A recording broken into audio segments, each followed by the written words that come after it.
पर्यटन में ये होता है कि पर्यटन मंत्री हर स्टेट के होते हैं और हम लोग गाइडलाइन बनाते हैं क्या क्या होना चाहिए, 5 स्टार, 7 स्टार, 3 स्टार, और क्या क्या आपको करनी चाहिए, कितने लोग आपके विदेश से आ रहे हैं, कितनों को हम ई वीज़ा देते हैं, कितने को वीज़ा ऑन अराइवल देते हैं। हमारे एम्बेसडर जो हैं, हमने आज एक किस्म से उनको भी काम सौंप दिया है पर्यटन का।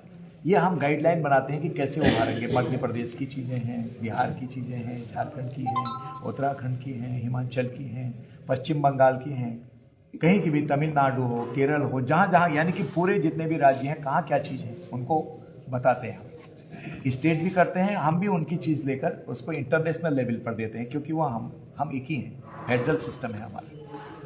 लेकिन अगर यहाँ की सरकार वहाँ के बारे में देती है कुछ बना के, तो हम उसमें निश्चित विचार करते हैं, देते हैं। विकसित भारत संकल्प यात्रा के दौरान पूर्णिया पहुंचे रक्षा पर्यटन राज्य मंत्री अजय भट्ट, जो उत्तराखंड के नैनीताल उधम सिंह नगर संसदीय क्षेत्र के भारतीय जनता पार्टी में सांसद भी हैं। इन्हें उत्तराखंड के सबसे वरिष्ठ भाजपा नेताओं में से एक माना जाता है। गौरतलब हो कि शनिवार 23 दिसंबर देर शाम पूर्णिया के सर्किट हाउस पहुंचे अजय भट्ट और मोदी जी के उपलब्धियों पर मीडिया को संबोधित करते हुए कहा कि मोदी जी के नेतृत्व में देश ने ऐतिहासिक बदलाव देखे हैं, जिन्हें हमेशा याद रखा जाएगा। आइए सुनते हैं और क्या कुछ कहते हैं भारत सरकार के रक्षा पर्यटन राज्य मंत्री अजय भट्ट। आज हमारे बीच में केंद्रीय रक्षा राज्य मंत्री श्री अजय भट्ट जी हमारे बीच में उपस्थित हैं और ये कार्यक्रम जो था अभी विकसित भारत संकल्प यात्रा, इसको लेकर के ये कार्यक्रम के लिए ये आए थे। दहा विधानसभा में मीरगंज प्रखंड के 2 पंचायतों में आज कार्यक्रम किया गया। कार्यक्रम में बड़ी संख्या में जो लाभार्थी हैं और प्रधानमंत्री की जो योजनाएं हैं, उस योजनाओं की बहुत नज़दीक से प्रधानमंत्री जी का संदेश वाहक बन करके माननीय मंत्री जी यहाँ पे उपस्थित हुए, लोगों से मिले भी और लोगों की समस्याओं को भी देखा, उसको और बेहतर करने का कैसे और किया जाए। और इस बात में काफ़ी खुशी हुई कि प्रधानमंत्री जी की योजना जो है वो यहाँ पे लोग जो है बहुत ही उसको लेकर के उत्साहित हो और काफ़ी अच्छा कार्यक्रम हुआ, बड़ी संख्या में लोग जुड़े। और बाकी विषय पे हमारे मंत्री जी आप लोग को संबोधित करेंगे। इस समय पूरे देश में कोने कोने में कोई क्षेत्र छूटा हुआ नहीं है। विकसित भारत संकल्प यात्रा चल रही है और लोग कह रहे हैं कि ये मोदी जी की गारंटी की गाड़ी है। जो गाड़ी जा रही है उसमें क्या क्या इस समय काम हो रहे हैं, क्या क्या किए जा सकते हैं और कैसे देश का कायाकल्प 9 सालों में हो गया, पूरा विवरण उस गाड़ी में लोगों को मिल रहा है। और सबसे बड़ी बात यह है कि जिनको पता नहीं था उन योजनाओं के बारे में वो लाभ ले रहे हैं और जो लाभार्थी हैं वो अपना एक्सपीरियंस बता रहे हैं, अपना तजुर्बा बता रहे हैं कि किस तरह से लिया, कितना लाभ हुआ है।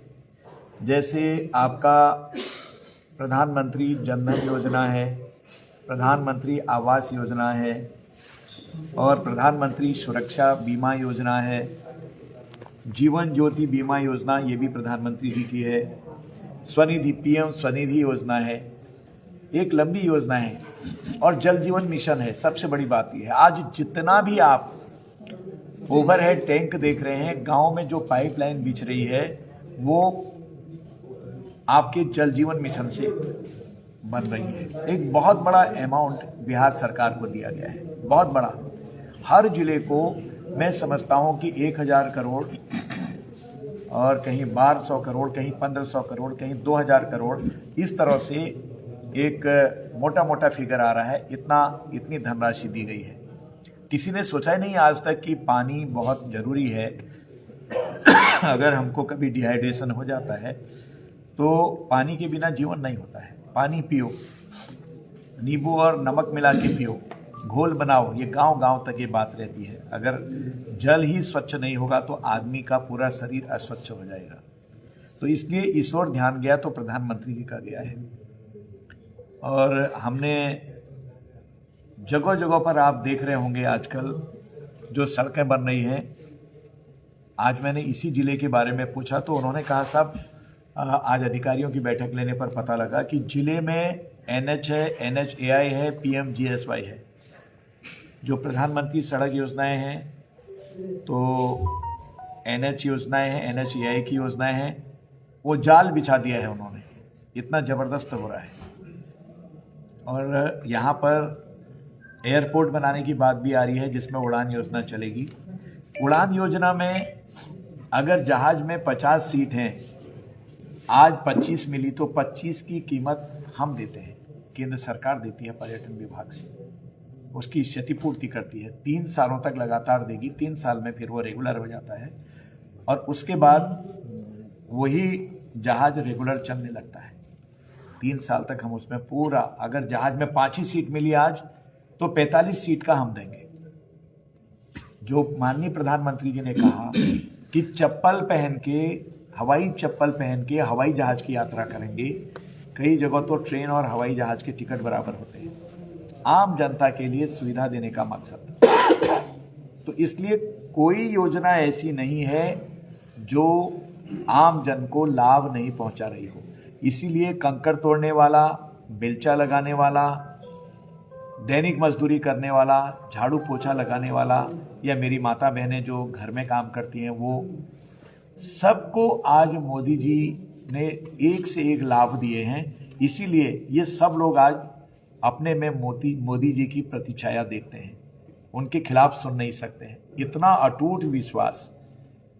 सबसे नीचे जो मजदूर वर्ग है, मैंने जिनका नाम लिया अभी, और जो मध्यम वर्ग के लोग हैं और जो उच्च वर्ग के लोग हैं, हर एक वर्ग के लोग मोदी जी मेरे, मोदी जी मेरे, मोदी जी मेरे, इस तरह का एक भाव जो लोगों में आया है, जो अटूट विश्वास है, वो विश्वास ही ऐसा है। अभी आपने देखा कि 3 राज्यों में हम स्वीप करके आगे आए हैं। लोग कह रहे थे कि ये बिल्कुल नहीं हो सकता, ये होगा वो होगा, लेकिन मोदी जी हैं तो मुमकिन है। आपने सब देख लिया। और हम इस समय विश्व की 5वीं आर्थिक शक्ति बन गए हैं। जिन्होंने हमको गुलाम बनाया वो हमसे काफ़ी पीछे चले गए। हम 10वें नंबर पर थे कोरोना में।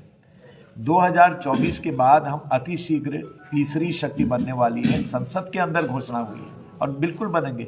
आज तो इंटरनेशनल जो जितने भी आर्थिक मामलों में सर्वे करने वाली संस्थाएं हैं, सब एक स्वर से बोल रही हैं, पहली बार ऐसा चमत्कार हुआ कि भारत की अर्थव्यवस्था बहुत तेज गति से बढ़ रही है। पहली बार ऐसा हुआ है। पहले कभी नहीं बोला, हमेशा उन्होंने यहाँ की अर्थव्यवस्था को डाउन दिखाया।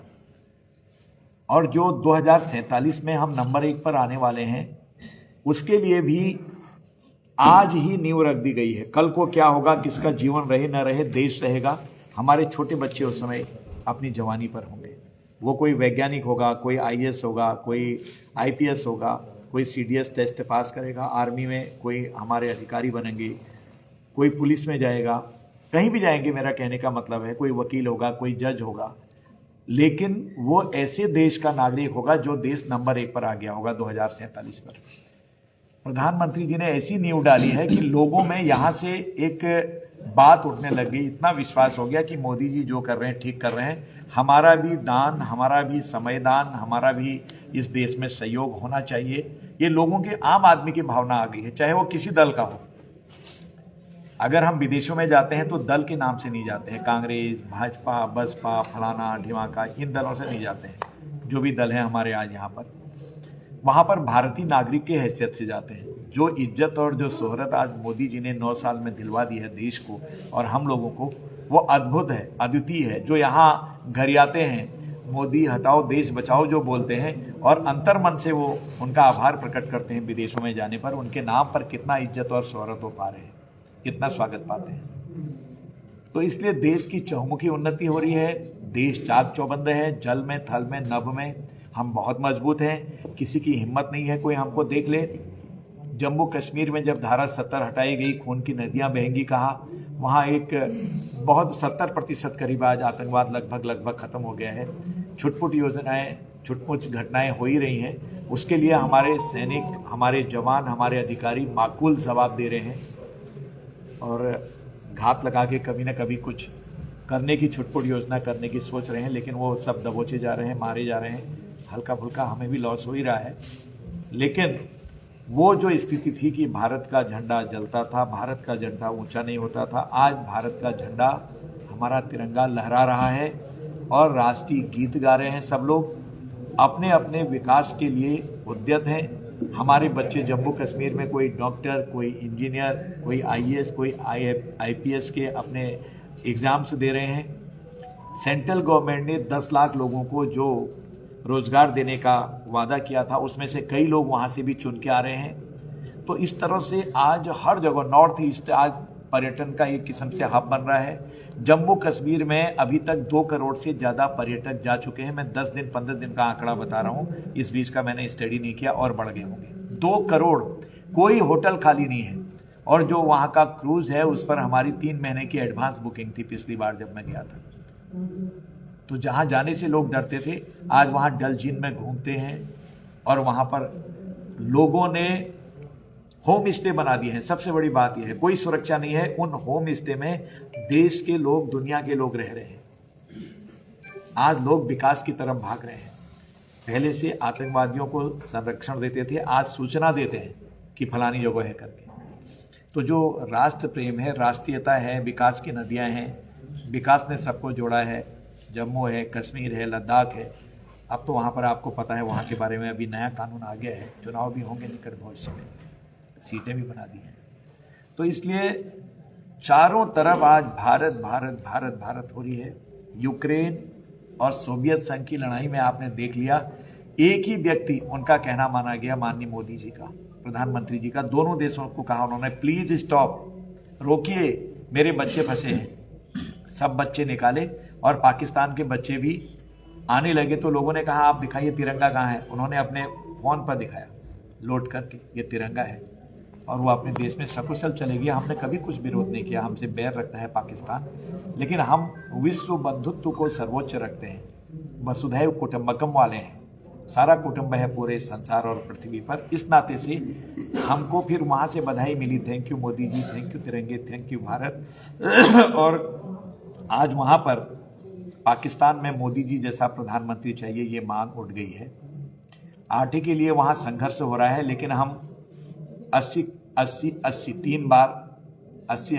करोड़ लोगों को कोरोना के दौरान मुफ्त में राशन दे रहे हैं। और आज हम फिर से 5 साल तक मुफ्त राशन देने का यहाँ पर ऐलान कर चुके हैं, जियो भी आ गया है। तो ये है बदलता भारत। पहले से हम बाहर से मांगते थे सब चीज़, आज हम सप्लायर में आ गए हैं। सिप्री नामक संस्था ने एक सर्वे करा है कि टॉप आर्मी के साजो सामान को भेजने वाले कितने देश हैं। 25 देश निकले हैं, 25 देश।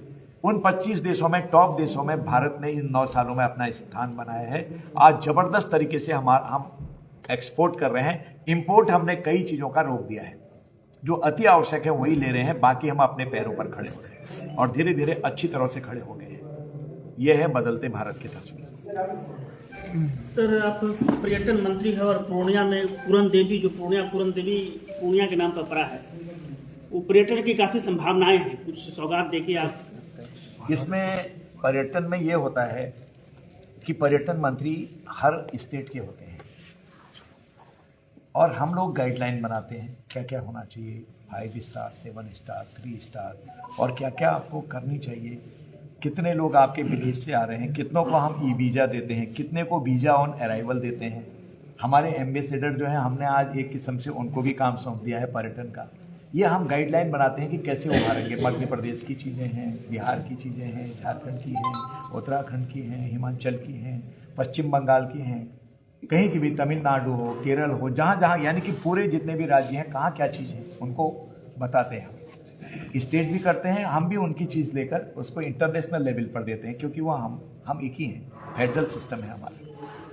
लेकिन अगर यहाँ की सरकार वहाँ के बारे में देती है कुछ बना के, तो हम उसमें निश्चित विचार करते हैं, देते हैं, क्योंकि यहाँ की सरकार को देना जरूरी होता है। एक फोल्डर हमने छापा है इधर, वो फोल्डर रखा है, उस पर हमने क्या दिया है अभी तक बिहार को, हम बताते हैं। बीरेन कहाँ हो भाई, मैंने रखा था फोल्डर एक, मैं आपको बिहार के बारे में क्या दिया। वो जब यहाँ की गवर्नमेंट ने हमसे मांग करी, हमको अगर आप लिख के देंगे, हम यहाँ की गवर्नमेंट से मांग लेंगे, जहाँ का भी कहेंगे आप। हम प्रसाद योजना में देते हैं, कहीं पर भी हम स्वदेश दर्शन में देते हैं, कहीं पर भी, तो उन सारी चीज़ों को हम देते हैं। ये हमारे लोग थे, जरा बुला दीजिए। तो इसलिए आप अगर जो हमारे धार्मिक स्थल के बारे में कह रहे हैं उसका प्रपोजल हमको बना के आप भेजेंगे तो हम यहाँ की सरकार से प्रपोजल मंगाएंगे। अगर वो सरकार प्रपोजल दे देती है तो उस पर हम जो धनराशि होगी देंगे।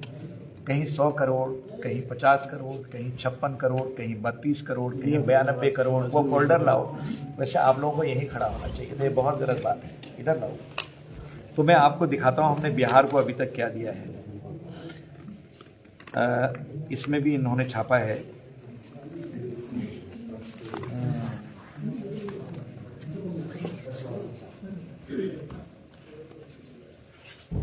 मैं पढ़ रहा था इसमें कहीं पर बिहार में, ये देखिए जो आप कह रहे हैं हम पैसा देते हैं केंद्र से, लेकिन डिमांड पर, क्योंकि बाकी तो पर्यटन जो है आपका विषय जो है स्टेट का है। पैसा तो एक मंत्रालय उनका खोला होता है। जैसे हमने स्वदेश दर्शन में आपके वहाँ बिहार में थीम आधारित पर्यटन सर्किट के विकास के लिए 262.72 यानी कि 262 करोड़ 72 लाख रुपए दिया है। अब आप बताइए 262-72 लाख कम होता है? तो थीम बन रही है, सर्किट बना रही है, यहाँ की सरकार ने कोई प्रपोजल दिया है, हम ये सर्किट बनाएंगे। जैसे बौद्ध सर्किट बना दें, फलाना सर्किट बना दें। वैशाली, आरा, मसाड़, पटना, राजगीर, पावापुरी, चंपापुरी के विकास के लिए 33.96 करोड़ यानी कि 34 करोड़। पावापुरी और नालंदा से आगे तो निकलना ही नहीं। मैं कह रहा हूँ, तो मुझे ज़्यादा जानकारी नहीं है, पहले सुन लीजिए आप। बौद्ध सर्किट के विकास एवं बौद्ध गया में कन्वेंशन सेंटर के निर्माण के लिए 95 करोड़ 18 लाख। कावड़िया रूट सुल्तानगंज धर्मशाला देवघर के विकास के लिए 44.76 करोड़, 44 करोड़ 76 लाख। भीती हरवा चंद्रहिया तुरकौलिया के विकास के लिए 44.27 करोड़।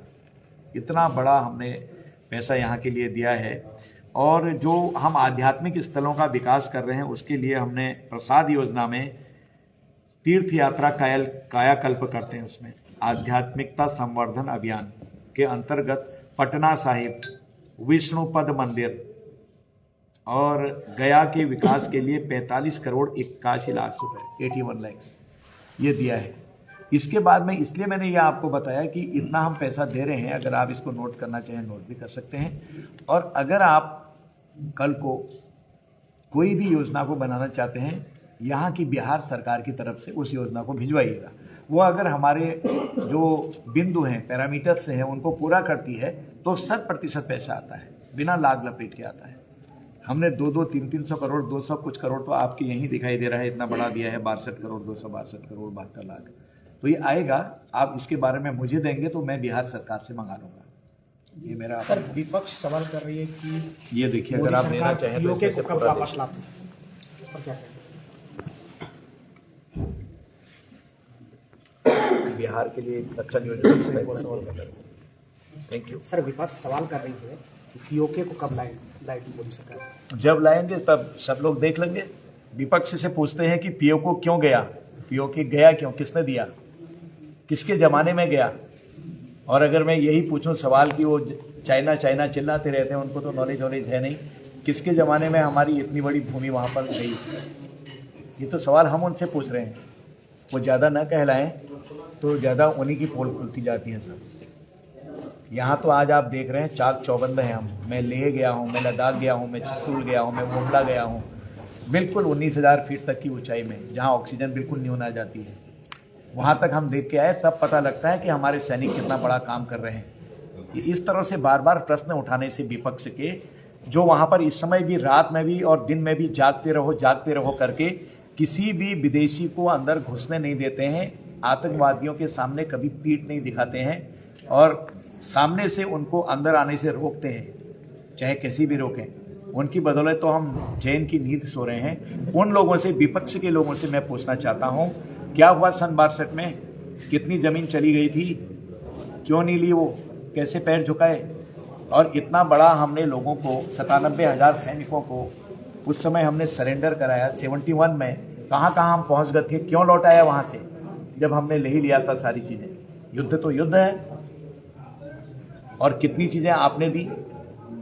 मैं बोलना नहीं चाहता हूँ, ऐसे पद पर हूँ कि बोलना उचित नहीं रहता है। विपक्ष अपना मूल्यांकन करे और पीओके के बारे में जो प्रश्न पूछ रहे हैं सब देख लोगे जिस दिन लाएंगे। जो कह दिया है वो करते हैं। पूर्णिया जिले में सर मुख्य रूप से 2 मांगे हैं लोगों की। पहली है कि एयरपोर्ट कब तक चालू होगी, दूसरी है कि पूर्णिया जिले में लंबी दूरी की जैसे दिल्ली वगैरह सब आज ट्रेन की काफ़ी ये मैंने एक अन्य बैठक भी ली थी, उसमें ये 2 मांग आई है और जिलों में। इसमें सुखद समाचार आएगा। एयरपोर्ट वाले में मुझे पूर्ण विश्वास है। कुछ चीज़ें मैं बोल नहीं सकता हूँ कहाँ पर एयरपोर्ट खुलना है, इसलिए मैं उसके बारे में अपने मुख से नहीं बोलता हूँ, परंतु पॉजिटिव है सब रिपोर्ट और जल्दी कोई सुखद समाचार मिलेगा। ट्रेन के बारे में भी कहा है कि इसकी बहुत ज़रूरत है यहाँ पर। अभी वंदे भारत एक्सप्रेस जो है, कोई कह रहे थे कि यहाँ से कहीं बाहर से आ रही जो है इसको कवर करते चलेंगे। अभी उसको मैं देख लूँगा यहाँ जाके, वो पॉइंट भी हम लिख के ले जा रहे हैं और ज़रूर इसमें कोई राहत उसमें भी ज़रूर मिलने वाली है, क्योंकि केंद्र सरकार का, मोदी जी का है कि हर जिले को, हर राज्य को बेहतर सुविधा हम दें। तो इसलिए उस पर हमारी गवर्नमेंट काम कर रही है, केंद्र सरकार काम कर रही है। सुविधाओं के मामले में पूर्णिया जिला देश के और हिस्सों की तुलना में काफ़ी पिछड़ा हुआ है। जरूर विकास के लिए जरूर सारी विकास की जितनी योजनाएं यहाँ से मांग की जाती हैं, जितनी मांगेंगे, केंद्र सरकार ने एक किस्म से कहते हैं ना थैला खोल रखा है। जैसे जैसे यहाँ चाहेंगी सरकार, आज जितनी भी योजना यहाँ बन रही है पानी की, वो सब केंद्र की योजनाएं हैं। जितनी भी बन रही है, चाहे वो शहरी क्षेत्र में बन रही हो, नगर पालिकाएँ, नगर परिषद या कुछ भी होते होंगे यहाँ, महानगर पालिकाएँ, और जितनी लाइन बिछ रही हैं वो केंद्र की हैं। आप देखिए, किसी ने सोचा था कि उज्ज्वला में गैस मिलेगी, किसी ने सोचा था कि हर घर में बिजली लग जाएगी, मजाक बनाते थे। आज डिजिटल लेन देन में भारत नंबर 1 आ गया है। लोग मजाक बना रहे थे जब घोषणा करी, बिजली तो है नहीं, नंबर 1 कैसे आएंगे। बिजली भी लगाई, जहाँ बिजली नहीं गई तो वहाँ सोलर प्लांट लगे हैं दूर दराज के इलाकों में, पर्वतीय क्षेत्रों में। और आज हम डिजिटल लेन देन में सब्जी वाले के वहाँ भी, दिल्ली में या कई जगह शहरों में मैंने देखा कि उनके वहाँ पर कोड लगा हुआ है। हाँ, अभी यहाँ के लिए पूर्णिमा सहित देश के कई देशों में, कि जिस तरह से हम पानी नल से निकालते हैं, खोलते हैं, उसी तरह से अब आपकी गैस से आप यहाँ चूल्हा जलाने लगे हैं। तो ये चीज़ें तो कुछ ना कुछ तो हो ही रहा है, कर ही रहे हैं हम। जो काम आज़ादी के बाद से आज तक नहीं हुआ, कर सकते थे लोग। किसानों को धनराशि मिल रही है, इतनी मैंने पेंशन की योजनाएं अभी आपको बताई हैं। स्वधन निधि, पीएम स्वधन निधि से लेकर एक से एक जो बैंक से हमको मिल रहा है। बेरोजगारों को हम अपने पैरों पर खड़े उठो कह रहे हैं, माताओं बहनों के लिए विशेष योजनाएं बना रहे हैं। और सबसे बड़ी बात यह है कि अंग्रेजों की दास्ता का प्रतीक 3 के 3 एक्ट समाप्त, आईपीसी, सीआरपीसी, एविडेंस एक्ट, उनकी जगह पर नए एक्ट इंट्रोड्यूस होने के बाद दोनों सदनों में आज एक ने पास किया, कल दूसरे ने पास कर दिया, कोई लाग लपेट नहीं। और राष्ट्रपति जी के दस्तखत होंगे तो अब अगली बार से वकीलों को भी नई किताबें खरीद के पढ़ाई करनी पड़ेगी कि 302 की क्या सेक्शन बनी, 307 की क्या सेक्शन बनी, एविडेंस एक्ट में फलाने की क्या बनी, और वैसी सीआरपीसी में इसकी क्या सेक्शन बनी। ये सबको स्टडी करने के लिए लाना पड़ेगा। और भारत की संसद में भारत को न्याय दिलाने के लिए पहली बार अपना कानून बनाया है। ये एक इतिहास रच दिया गया है। ये कोई छोटी बात नहीं है, बड़ी घटना हुई है। यूँ तो एक के बाद एक इतिहास रचे जा रहे हैं, ये एक बड़ी घटना हुई है। और विपक्ष इस देश का बहुत बचकाना है, मैं कहना चाहता हूं, नासमझ है। इतनी बार लोग कूदे हैं, इतनी बार पर्चे फेंके हैं लोगों ने ऊपर से, लगभग 1.5 दर्जन आप मान के चलिए, 1.5 दर्जन से भी ऊपर है। हर बार जो है, जो स्पीकर साहब होते हैं वो उसकी जांच बैठालते हैं, जांच करते हैं। किसी ने इस तरह की धुन नहीं लगाई जिस तरह ये कह रहे हैं। आज इतने बड़े एक्ट पास हुए, बाहर आके क्रिटिसाइज करेंगे जरूर, लेकिन विपक्ष को अंदर आके अपनी वाणी को सम्मिलित करना चाहिए था। ये गलत है, ये सही है, इसको ये होना चाहिए। पक्ष और विपक्ष लोकतंत्र के 2 पहिए होते हैं, एक पहिया तो बिल्कुल पंक्चर हो गया है विपक्ष का, ये चिंता का विषय है। एक विपक्ष अटल जी थे, जब 71 का वार हुआ, उन्होंने कहा हम 15 दिन में जब चुनाव लड़ेंगे पक्ष विपक्ष होंगे, इस समय आगे बढ़िए प्रधानमंत्री जी, हम आपके साथ हैं। यह है पॉजिटिव विपक्ष। यहां तो बिल्कुल जिसे कहते हैं गया विपक्ष। चिंता का विषय है लोकतंत्र के लिए, बहुत ही गैर जिम्मेदाराना। हिट एंड रन, मारो और भागो, मारो और भागो। किसी चीज का सामना करने के लिए विपक्ष के पास आज नैतिक साहस नहीं है वो सुन सके। इस वाले में भी नहीं सुन पाया। जब उनको पता था एक्ट आ रहा है, क्या बोलेंगे, किंग कर्तव्य विमूढ़, पहले ही भाग गए।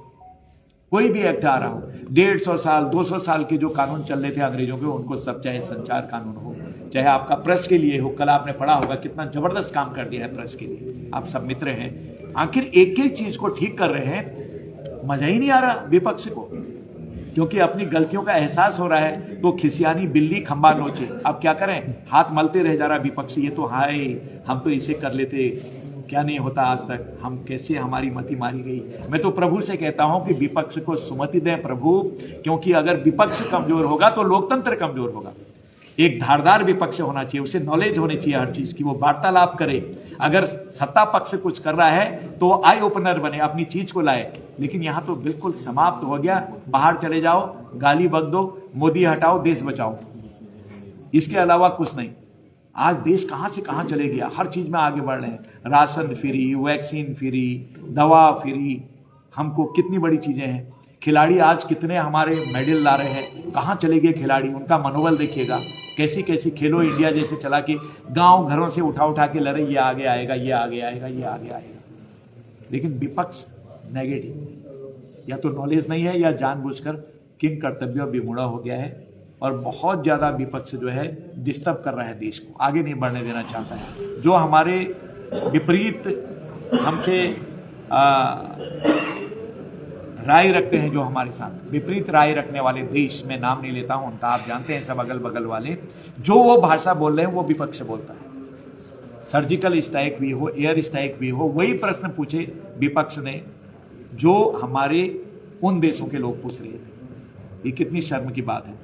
या बाहर के देशों में जाके कहते हैं कि मोदी जी ने प्रजातंत्र खत्म कर दिया। एक जिनको बहुत बड़ा नेता मानते हो बाहर जाके कह रहे थे देश में, अरे हम कुछ भी करें, अंदर की बात बाहर नहीं जाती, इसी तो एकता कहते हैं।